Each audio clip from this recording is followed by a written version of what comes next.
Just a short little video to show you the start of incubating some quail eggs. I have told several people in comments online, but I don't think I've ever mentioned in a video, I'm sure I haven't mentioned in a video, that I released my bob white quail a few weeks ago. Starting to be a bit of a problem with infighting. First they attacked one of the males and he had his head injured and was bleeding, and let him go. The next time it was a female, and the male-female ratio and the size of the area that they were in wasn't good. And I was never happy at seeing they're wild breeds, seeing them walking back and forth all the time wanting out.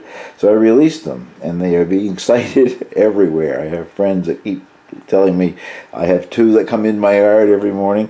I hear them here most mornings off in the trees, and I've seen them walking around my property, so I'm hoping that they're all going to settle down and nest and raise some young ones this summer. But anyway, I found a place online that I can get the Japanese quail eggs, Coternyx. So these are many different varieties of the Coternyx. And I'll read you the names of the varieties here in a moment. A Canadian source. They got caught up in the Canadian long weekend in the mail, so they were 6 days getting here. But I had many more eggs than I paid for. There was just a little notation written on the inside of the box that we gave you some extra eggs. I paid for 24 and I got 40. Not sure how the coloring is showing up. So the camera chose that specific moment to die.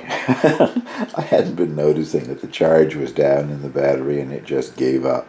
So we are a couple of days later here finishing up this little video.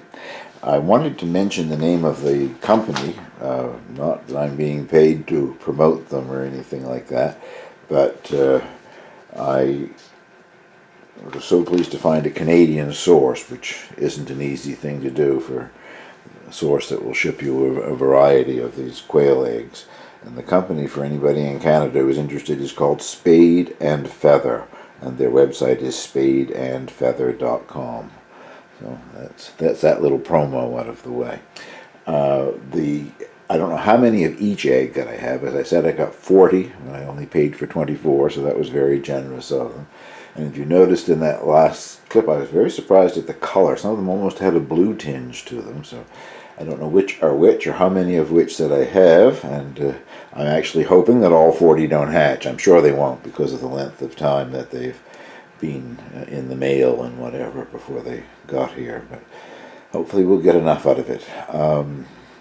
It's a mixture of the following different varieties of Coternyx: Goldens, Browns, the Tibetans, both the straight color and the Tuxedo Tibetan, and Texas A&M or English White. So I'm hoping to see a great variety in the color there. They were set late in the day on the 4th of July, and so that means that I should be able to stop turning the eggs on the 18th of July. That's 14 days, and they should hatch anywhere from the 19th to the 22nd. So I will bring you back for some updates. I plan to candle them in a week's time.